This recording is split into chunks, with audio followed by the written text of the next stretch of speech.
Hello, this is Laren with the Fantasy Grounds Academy.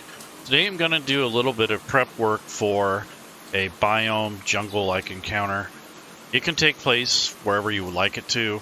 Some of the material that I've taken comes from the Cholt content and from Tomb of Annihilation.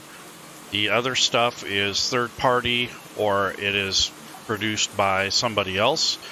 I will put some of the content in the description, like the map and such, after the video. But for right now, I kind of wanted to go into setting up content to basically for yourself and for your players. This doesn't necessarily have to be a part of any specific campaign. It could be a one-shot, whatever you want to do. I just kind of want to go through that process with you and just kind of show you some of the flexibility that Fantasy Grounds can have once you learn how to use it and capitalize on its features. So one of the main things that I usually start with is some sort of map or some notes or whatever it might be. So in this case, I'm going to bring up this image here, and this is a cenote. This particular map comes from a map pack that I believe that Kris Dermott made, and all around this is the edge of it, and it looks like there's some dried mud, maybe an old lake bed or something like that. And then there's jungle up there, of course. And then down below here is a cenote. It's filled with water. There's a cavern back here, or it could be a cavern. And then there's some dry land here. I wouldn't necessarily say dry, but let's say damp land. And then in this water are some hazards. There's several things you can do with this map that can really challenge your players, and you really only need like one or two maps. You don't need a whole huge dungeon. This would probably take a couple hours to go through it with all the things that I have planned for it. So the first thing I did is I made like an encounter and some other things like that. So I want to bring that sheet up. So I just called this the Snake Pit Lair entryway. So this is like where the entrance to a temple is, where the snake folk live. And then there's this water here that kind of protects this like a little island. And then in here they have to swim across the water. So what I've done is I've just put that I put some notes here. So I said the cenote is the lair and entrance of the snake cult's lair. So there's a cult that lives down here. The depth of the cenote is around 60 feet, so you just get a rough idea of how far it comes down. So from the surface of the water or this land here, it's roughly about 60 feet, maybe give or take 5 feet. So that's from the surface of the land above and to the surface of the water. Anyone getting too close to the edge can suffer from a fatal fall. The trees below are no higher than 30 feet in height. So these small little trees here are no higher than 30 feet. They're kind of stunted because they don't get full sunlight, so they're not getting as tall as the other trees would in the jungle. So they're kind of a stunted growth tree because of the lack of sunlight. So it says the trees below are no higher than 30 feet in height. It also states that they are stunted by the lack of full sunlight and the space to grow. So they're not going to get a whole lot taller. And if they do, it's going to take a long time. So they get partial sun because of the position of the sun and when the trees are covering some of the jungle. So it's hard for this area to get a lot of sunlight. So it says anyone using climbing gear like ropes, pitons, or they're using the help action will gain advantage on their skill checks when it comes to climbing, because that's one of the hazards that you're going to encounter when it comes to this. So I'm going to go ahead and make a header here in regards to climbing, because that's what this deals with. And then when you get into this, it talks about some possibilities. I think a lot of adventures kind of lack this anymore. They used to be written to where, especially if you were new to role-playing games, it kind of doesn't necessarily tell you how to run it. It just gives you options in case something comes up where you really want to make this area stand out or make it kind of important. So what I've done is I've taken some of the rules that pertain to, this is a DnD5e Ruleset, by the way. So there's some falling hazards. So I made an NPC for that. So just in case someone falls down, all I have to do is do the saving throw, and then if they don't make their saving throw, then they take bludgeoning damage for every 10 feet. And there's some notes here. So it says for each 10 feet, if applicable, right-click to add an additional damage die while dragging to the victim of the fall of 10 foot or greater. So that just gives the DM some notes. And then on the other tab, I put the actual rules for the fall hazard for a trap-like thing. So these are important things to maybe have at your disposal when you're trying to create this. So here's the NPC. And then here's some notes about climbing, swimming, and crawling. So I can put this note up here so I can, basically have this in one area.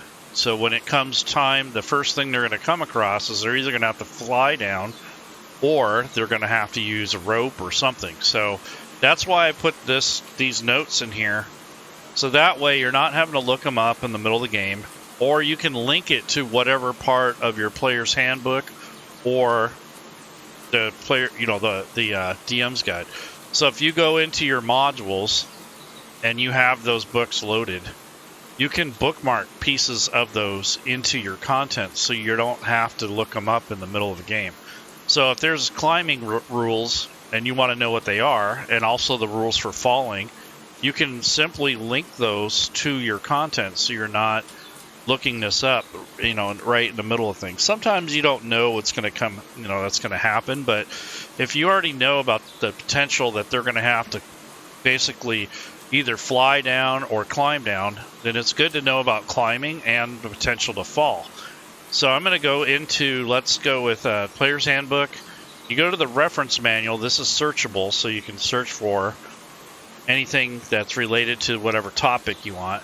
And so I have falling. So if you go to environment, there might be some notes about falling, and here it is.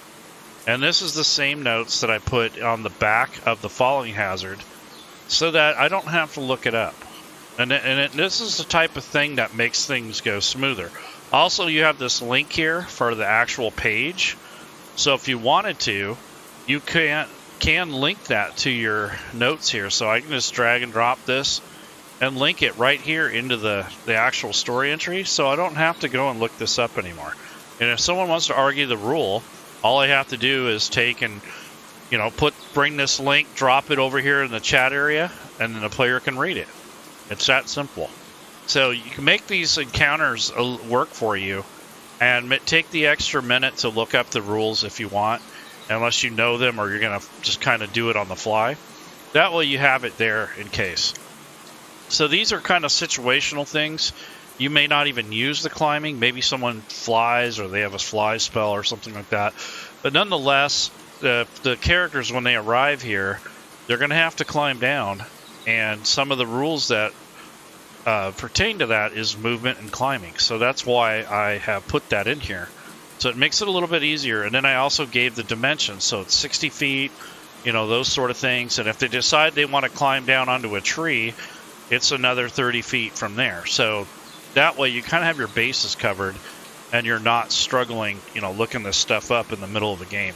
So that's kind of why I put this in here. It's kind of like a contingency. So a lot of the adventures I've seen are very bare. You have to look everything up, and it just takes so much time. But when you actually do a little bit of prep and you can link stuff to your story entries, or you can make a copy of your story entry and unlock it and edit it the way you want so that it has a certain flow to it instead of being just as it's written in the module. So this is helpful for when you're trying to get a game going and you don't want to spend hour upon hour, looking up stuff in the middle of your actual session. You can do this a little bit before, a little bit after. Spent a little time on this last night. I think it took me about an hour maybe to put all this together, and that includes putting the line of sight on the map and putting a grid on here, and also putting all this information in here so it's easier to run this. So this is the first part of this is when the players are on the map. So I'm going to move the players from the combat tracker over to the map. So I'm going to close this temporarily. So here on the edge of the map, I'm going to go ahead and drag and drop the characters here. and I'm going to place them, wherever I see fit. So they've just got here. There's 4 of them. And essentially, as I click on these, as you can see, the view changes because of the angle that they are sitting at. So the sorcerer has dark vision. This human pirate doesn't have dark vision. The tabaxi ranger she has dark vision. But the turtle, the nature priest, does not. So there's 4 characters here. And as you select the tokens, that changes the view on the map. So this doesn't have a lot of line of sight, just a little bit of blocking from the trees, and then there's a little bit of terrain around here that kind of makes it darker. But once you get down inside the cavern, it starts to open it up a little bit, so it's not too hard. So that's just kind of the preliminary thing. And the first challenge is to get down here. Well, none of these individuals have feather fall, or they don't have flight. So that's going to be a challenge for whoever is going to descend first. And I did put some notes in there about that, just in case. So I got a link here that actually is handy for me, just to click on that link, and I have it linked to the actual snake pit.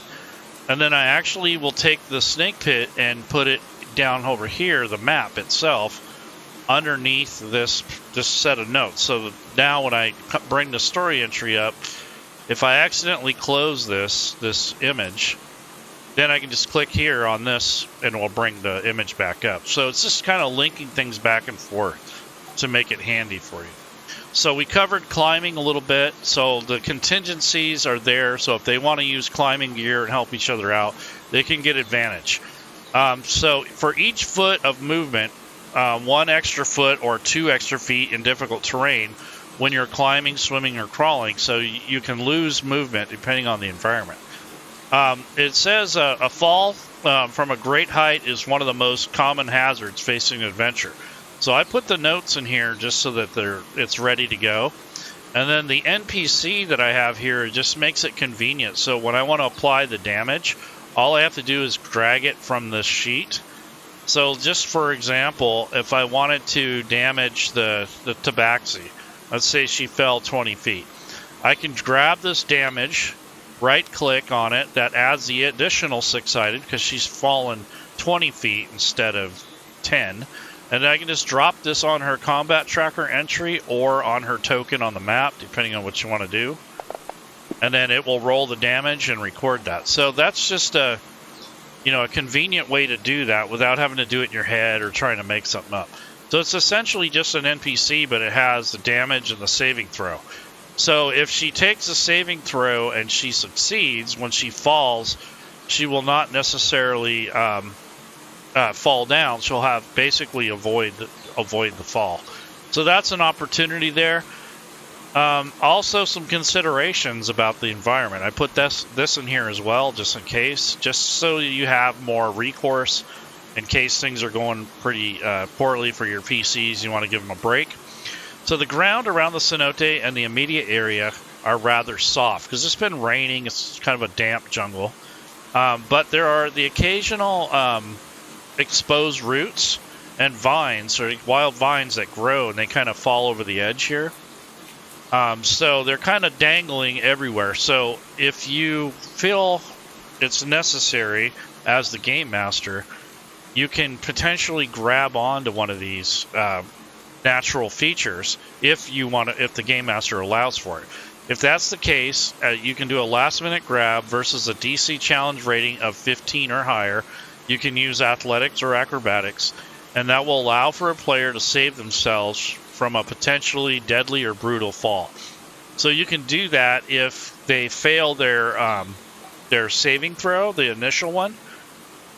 That's kind of like a Hail Mary, but it may not be just them falling from the top. They might fall off the rope too.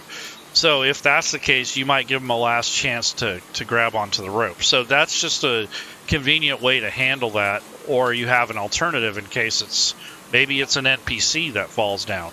So nonetheless, you have the rules right there, and you have a way to get down to it.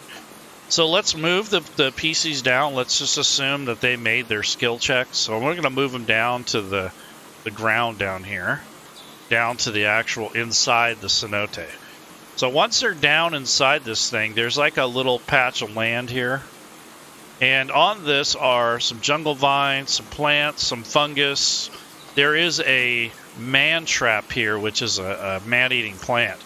So that's ready to go. It's pretty stationary, but I think it has a reach of like 10 feet. So if anyone gets close enough, like if this turtle is close enough, it can attack this nature priest. It also has a mechanism like spores that it can release. And if that happens, then what will happen is that the spores will release the spores will release some kind of hypnotic thing where it will basically make the person succumb to the plant. So if you bring up the stat block, it has an attractant pollen. So any humanoid or beast within 30-foot radius has to make a saving throw, or they have to move up closer to it. And then this false appearance just kind of makes it look motionless. It's hard to tell. It kind of blends in with the other plants. And then it has an attack called Engulf, where it just kind of grabs you and restrains you and smothers you, basically. It can only attack one creature at a time, thank God. And it can only use that pollen once per day. So it's not too overpowered, but it's got some hit points. It's definitely a hazard. It would be really nice to spring that on somebody if they're not paying attention, or if they just move their token. Then I go, make a saving throw. And they're like, what? And then it'll be this man-eating plant. I also went the extra mile and just kind of did like a little graphic that I threw together with Canva. I've taken the original image from the man trap. This comes from Tomb of Annihilation. And kind of blended it in with this jungle scene. So when a player is stuck in there, I can show this to the other players what it looks like. So it gives them a little bit more immersion. And then if you can hear that rain in the background, you can actually unlock the image and then go to the effects button up here on the top. And on the very bottom, we can add an effects layer. And then if we wanted to, we can do this drop down and do some rain. And then that would give you the illusion that there's some kind of rain going on, and then kind of adjust it so it's not so drastic. And then you can change the speed or whatever you want to do, intensity, and that kind of gives you the immersion that you might want to give the players when they're using this. So you can kind of see this has got rain coming down. So it's kind of up to you if you want to do that. It may not be worth your time, but it's definitely something to consider. And put a little blur on it so it's got kind of blends in more with the background on the edges. So yeah, you got this picture that you can show that kind of shows what's going on. And I would only show this if they were attacked. So that's just kind of adding that little extras in there. And then I have this dialogue. So when I click on this button here, this is the DM narration saying, a natural cenote falls about 60 feet into the depths. A beautiful water pool has formed from years of falling rains. Natural caverns and jungle vegetation have populated this natural cavern. The edge of the cenote seems to be crumbling away from natural erosion, and there are a few places where the jungle floor has fallen into the cenote below. So it warns you. So if you get too close to that edge and you fall, it's kind of hard to be, hard to be sympathetic if you're not careful. So these are just little things that I've added in here to kind of make this running this particular thing a lot easier. So the first challenge was to get down here. The second potential hazard is this man trap plant if they get too close. And there's another hazard here, which is the kippers. Kippers are essentially like a piranha fish. There's 6 of them in here. You can change how many you want. You can change the size. You can scale it up or down if you want to. But if anyone enters the water without a raft or without flying over or something, the kippers will attack them on the following rounds. So if this creature goes in the water and wants to swim across here, then I will take this down arrow and I'll add it to the combat tracker. And then on the map, you'll see that there's the kippers are here. They're not visible yet. But after the person takes their turn, like maybe they're going to swim across, maybe they get out to about here, then the kippers are going to attack when they have their initiative. So that could be a problem. And then when they're visible, when you can actually see them, then I'll turn that on in the combat tracker. It says show all NPCs here on the top left corner of this frame up here. And now you can see where the kippers are. And then again, I made another photo, so if the players get to this part, I can show them this photo of the kippers, kind of what they look like. This is just something I put together in Canva as well. I took the original picture and just kind of layered it in to made like a graphic for it. So if anyone gets attacked by the kippers and get an idea of what it looks like, I can share it with the party so you can see how serious this is. So this can add to the game, and then if you wanted to put water effect on there, you could. So if I unlock it, go to effects, go to the blur tool, or excuse me, the effects tool, or add an effects layer. And now I can change this. So maybe instead of doing water, I might do ocean, which kind of gives it this blurriness, and it kind of gives it that watery effect. And I can kind of turn it down and turn the distortion down so it's not so prominent, and maybe turn the speed down a little bit. So you can kind of give it that warped water effect. And then that way you have that kind of that immersion. It's really not a whole lot, but it does kind of show, you know, some of the stuff that you might see. Like here's a little bit of bubbling water, kind of gives it that aquatic look. So when you're sharing this, you know, if it's zoomed in enough, you can see it. So this is just a way to kind of make it a little bit more scary than it is. Instead of just saying it, you can also show it too while you're telling the story. So that's the second hazard, or third hazard actually, if you count the man-eating plant, that they have to go through if they're going to be using this kind of content for their encounters. So the next step is to make it across. So if they make it through that hazard, then they come over here to the actual land. So when we get over here, there's a couple Yuan-Ti cult members or snake people over there. So I'll just bring the characters over one at a time. And this is just, you know, in case you get to this point, because they may not even survive. So you may not get to this point, but once you get over to this side of the water, and if you didn't climb down over here, because you could just simply bypass all that by climbing here, but the idea is that it's dangerous to walk around the cenote, so they're probably going to launch themselves somewhere down here in the south. But if they're intelligent and they do a little bit of exploring, they can drop down right here. They can even climb down onto that tree to make their potential fall a lot less. So there's things you can do as a player to kind of make things better for yourself. So this is the notes again for the snake lair. There's some underwater combat rules: suffocating, swimming, drowning. So I have all that in here in case, you know, you have a player that's still out in the water fighting and trying to survive. And even have the link for underwater combat. So just in case, you know, you get drugged down, or you know how that happens sometimes. And then here's the encounter for the kippers. And there's all the swimming rules and that sort of thing, the dangers of water. And then if players insist, they can do a little harvesting. So when they're down here, there are some mushrooms down here that they can pick that have kind of a hallucinogenic property to it. It lasts for like 1d4 hours. And then there's the sky lotus, which are these flowers that kind of dangle, and they hang from really thin vines, and they look like they're floating in the air until you get really close. But those are also poisonous, so they can turn that into like a poison. So there's a little bit of harvesting just in case you got those kind of players that really want to do that. If they kill the kippers and stuff, you can turn that into a parcel. Maybe 6 kippers would probably do about, you know, a couple days worth of food for everybody, you know, that sort of thing. So, you know, you can do some harvesting.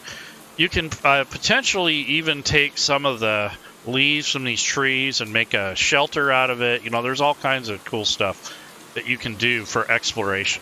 And that's one of the pillars I think that gets left out from a lot of games, is that last you got role playing, you got combat, and then you got exploration.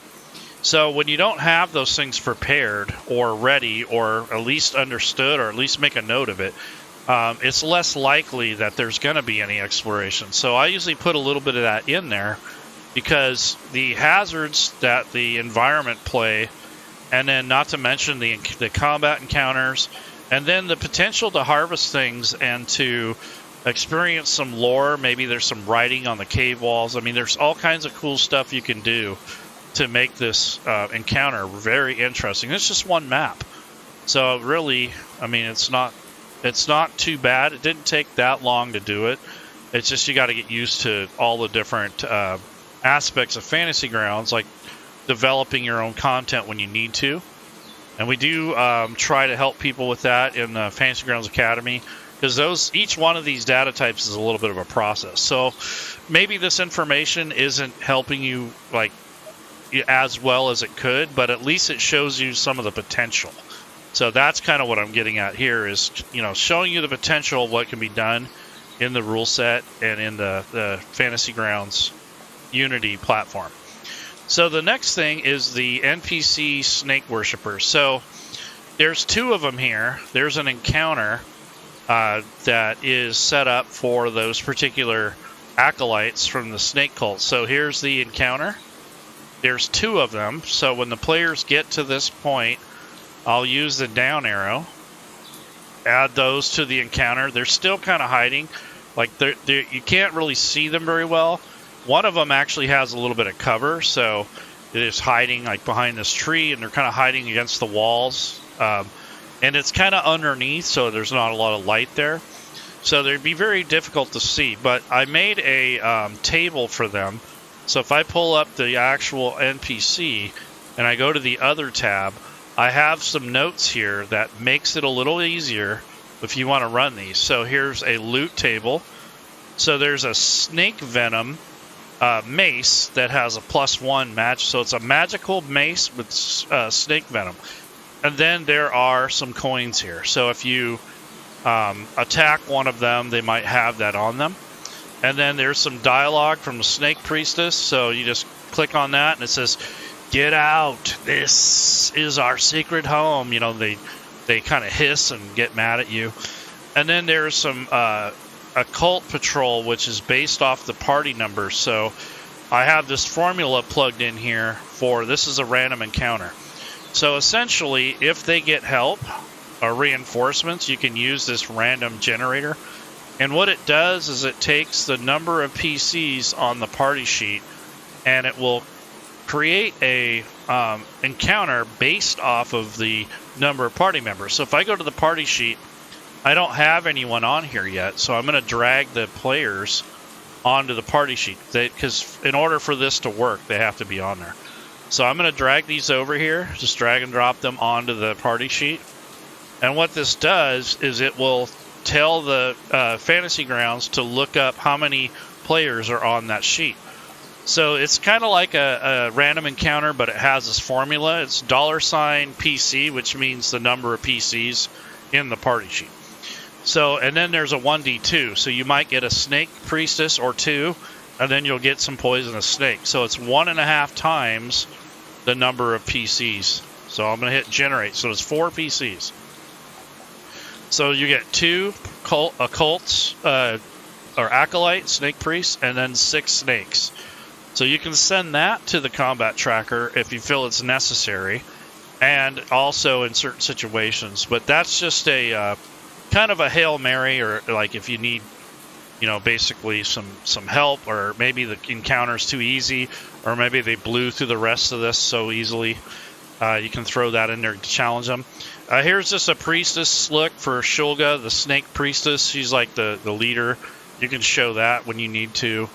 There are some other things I have here. There's a table that basically is a reaction table. So if you're not sure how the snake folk are going to react to the players coming into their lair, I kind of made this little table for fun. That way there's some replay value based off this type of encounter. So there's 4 tables or 4 possibilities: a parlay table, a combat table, a subterfuge, and a surrender.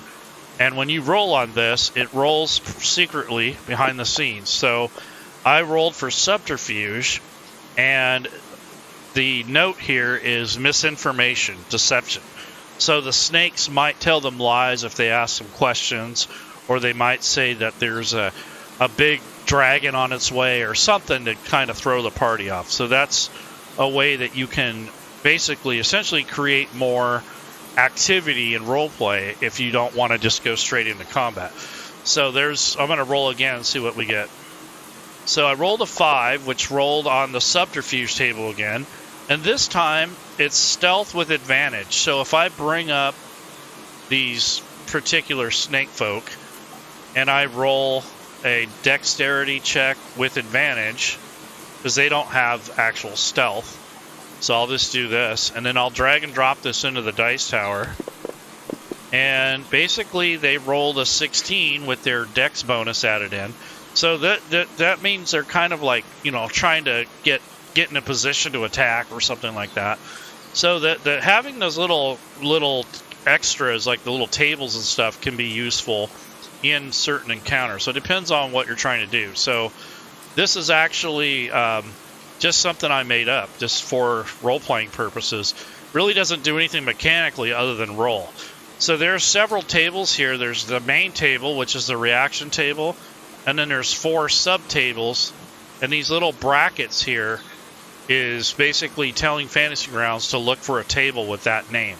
So if I go to the tables list over here, and I go to the stuff that I created for this encounter, it's called, let's see, what did I call it? My module. So there's a combat table, there's a treasure table too, by the way.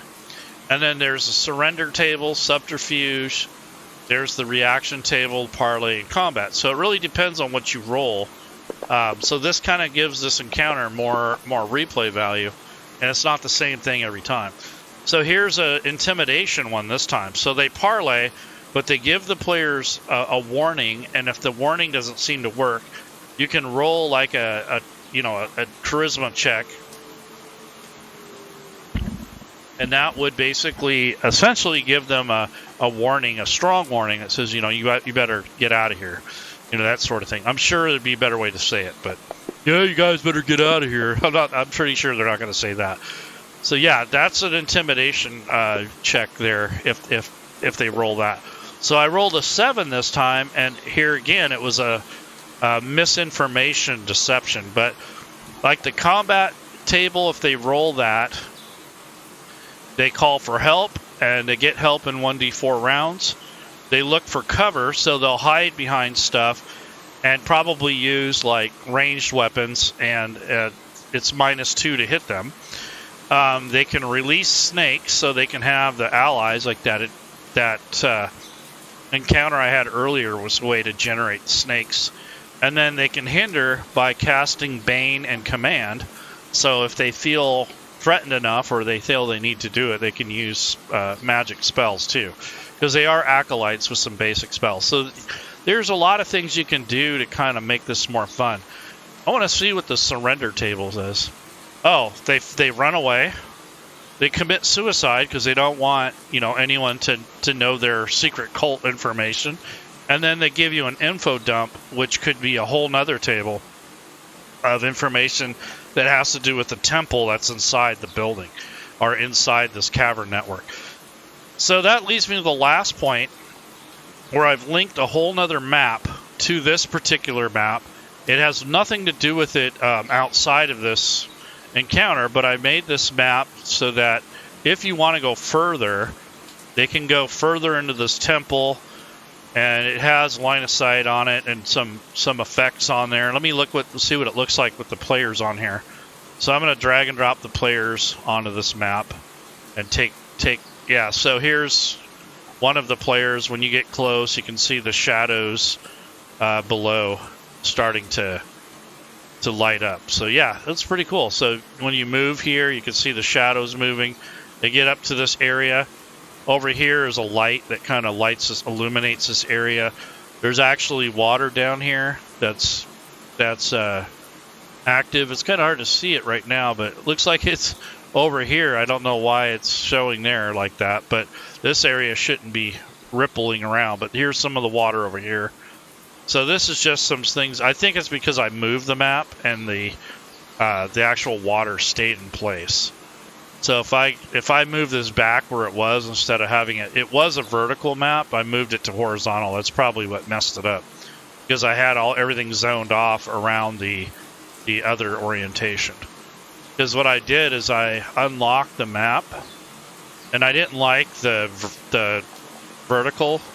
But if I move it back, I'm going to go to layers mode.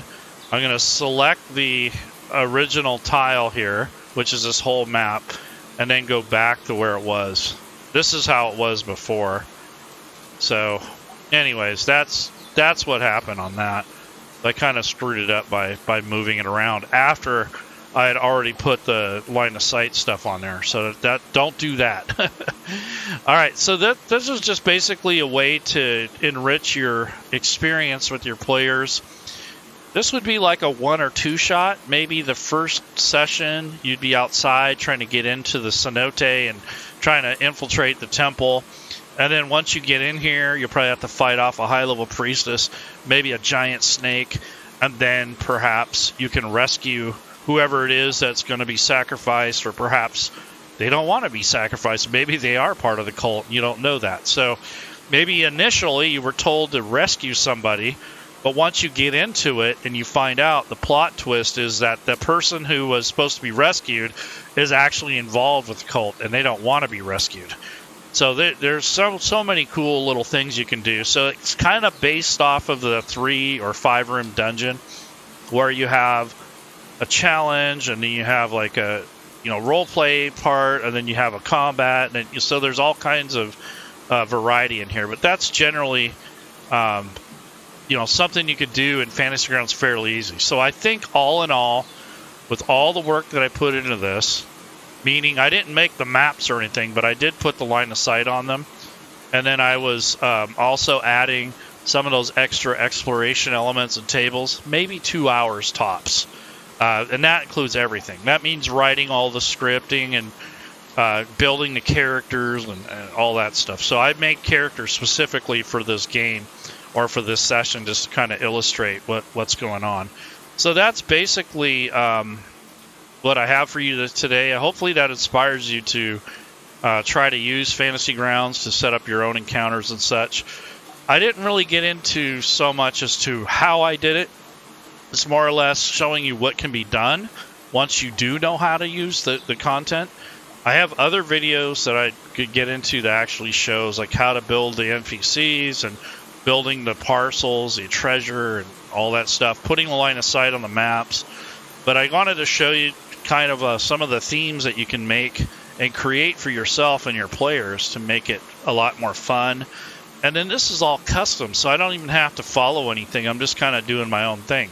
So this would be kind of like a homebrew thing. So kind of up to you how you want to do things. But I hopefully that once you get a little bit of comfort with the platform and you get some content and you start building, you can really start creating your own worlds and doing your own thing. So this Tabaxi here is a ranger. She's like a guide. She brought them here. And then there's a sorcerer, a tiefling. And then there's a nature priest, turtle, and then there's a pirate human guy that's kind of like a rogue. So that's our party, and probably put them up against some snakes and some snake folk, some Wanti or something like that. So it's just a matter of using creativity and having a little fun and using the platform to tell a story. Not too worried about mechanics so much. I think that having those pictures and just having the role play challenges and those sort of things makes it a lot more interesting and fun. But anyways, I'm going to call it a day. I appreciate you if you're watching. If you're seeing this in the future, it is August 31st, 2022. I hope that this will help you in the future once you get a little bit more experience under your belt.